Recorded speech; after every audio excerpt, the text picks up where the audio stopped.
दीप्ति शर्मा एक बार फिर आप सबके सामने उपस्थित हूँ व्याकरण सिखाने की अगली कड़ी लेकर। संज्ञा, सर्वनाम या फिर विशेषण के जिस रूप से हमें संख्या का पता चले उसे वचन कहते हैं। वैसे तो वचन हिंदी व्याकरण का आधार है, पर हम लोग इसे ऐसे भी समझ सकते हैं कि संज्ञा के जिस रूप से किसी व्यक्ति या फिर वस्तु के एक से अधिक होने का पता चलता है उसे वचन कहते हैं। हिंदी व्याकरण में वचन के दो भेद होते हैं, जैसे कि एक वचन और बहुवचन। अब एक वचन सिंगुलर, इसे क्या कहते हैं? संज्ञा का वह रूप जिससे एक संख्या का बोध होता है उसे एक वचन कहते हैं। जैसे कि किताब मतलब एक किताब। और बहुवचन संज्ञा का वह रूप जिससे एक से अधिक संख्याओं का बोध होता है उसे बहुवचन कहते हैं। जैसे किताब का किताबें मतलब बहुत सारी किताबें। अच्छा, अब वचन परिवर्तन कैसे करते हैं और कब कब कहाँ कहाँ कैसे कैसे वचन परिवर्तन होता है? देखिए, वचन परिवर्तन का मतलब क्या होता है? वचन परिवर्तन का मतलब किसी एक संख्या को अधिक संख्या में व्यक्त करना होता है।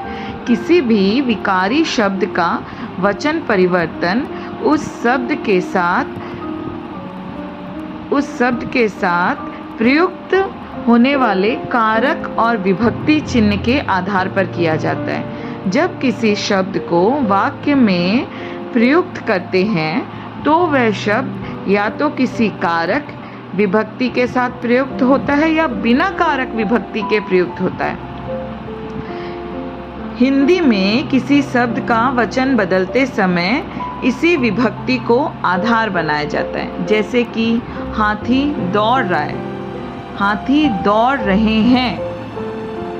विभक्ति रहित, विभक्ति के बिना जो विकारी शब्द हम लोग प्रयोग करते हैं उनसे वचन परिवर्तन करने के क्या क्या नियम है? देखिए, आकारांत जिसमें आ से अंत होता है, ऐसे पुल्लिंग संज्ञा शब्द में आ की मात्रा के स्थान पर ए की मात्रा लगा देते हैं।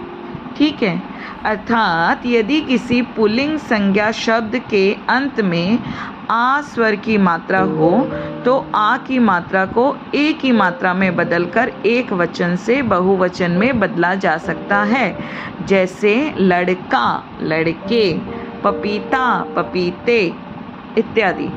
संबंधवाचक, उपनामवाचक तथा प्रतिष्ठावाचक पुल्लिंग संज्ञा शब्द जिनके अंत में आ की मात्रा होती है उनमें जैसे कि साला, भांजा, भतीजा, बेटा इत्यादि शब्दों के अलावा और भी जितने सारे शब्द होते हैं उन वचनों में ए लगाकर वचन में परिवर्तन किया जा सकता है। जैसे साला, साले, भांजा, भांजे इत्यादि।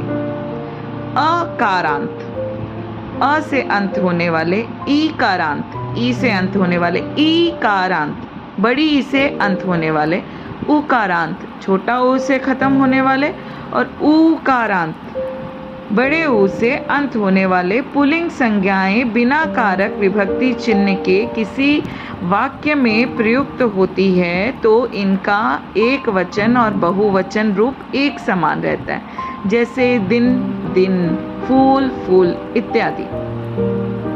ईकारांत स्त्रीलिंग शब्दों के अंत में या जोड़कर तथा ईकारांत स्त्रीलिंग शब्दों के अंत में या जोड़कर बड़ी ई की मात्रा को लघु कर देते हैं। जैसे कली, यहाँ बड़ी ई की मात्रा है पर हम लोग इसको जब वचन परिवर्तन करेंगे कलियाँ तो ल पे छोटी ई की मात्रा का उपयोग किया जाएगा।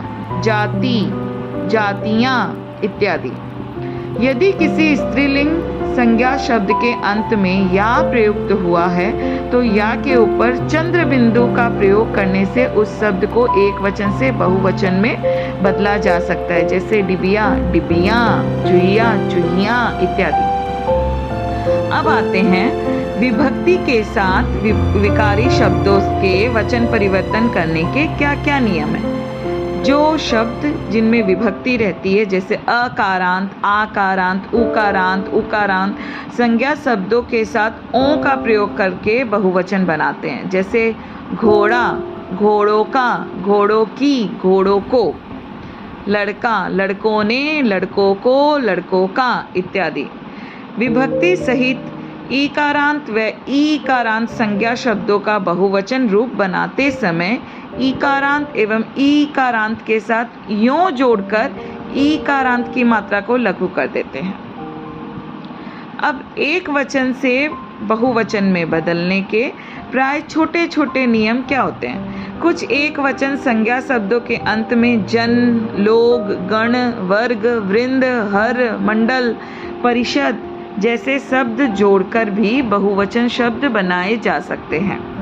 जैसे कि गुरु, गुरुजन, अध्यापक, अध्यापकगण, युवा, युवा वर्ग, गरीब, गरीब लोग, नारी, नारी वृंद, पाठक, पाठकगण, शिक्षक, शिक्षकगण इत्यादि। जातिवाचक संज्ञा शब्द सदैव बहुवचन होते हैं, क्योंकि जातिवाचक संज्ञा शब्द किसी व्यक्ति या वस्तु की संपूर्ण जाति का बोध करवाते हैं, जो कि बहुवचन ही होती है। जैसे शेर जंगल का राजा होता है, आम गर्मियों में आता है। व्यक्तिवाचक संज्ञा शब्दों और भाववाचक संज्ञा शब्दों का प्रयोग जब जातिवाचक संज्ञा शब्दों के रूप में किया जाता है तो वो बहुवचन हो जाते हैं, अन्यथा एक वचन ही रहते हैं। जैसे सीधापन, सीधेपन इत्यादि। हिंदी के बहुत से ऐसे शब्द होते हैं जिनका प्रयोग सदैव बहुवचन के अर्थ में ही होता है। जैसे समाचार, समाचार को एक वचन और बहुवचन में पृथक पृथक नहीं किया जाता है। प्राण, दाम, लोभ, होश, भाग्य, दर्शन, गण, जाति, वर्ग, हस्ताक्षर इत्यादि। हिंदी के बहुत से ऐसे शब्द हैं जिनका प्रयोग सदैव एक वचन के रूप में होता है। जैसे जनता, वर्षा, हवा, आग, प्रजा, भीड़, सेना, पुलिस इत्यादि। प्रत्येक, हर एक तथा हर कोई का प्रयोग एक वचन में होता है। प्रत्येक व्यक्ति से अनुरोध है कि शांत रहे। हर एक आदमी का कर्म ही उसका भगवान होता है। अनेक शब्द सदैव बहुवचन के रूप में प्रयुक्त होता है। अनेक का एक वचन एक होता है का बहुवचन हैं होता है इत्यादि। धन्यवाद।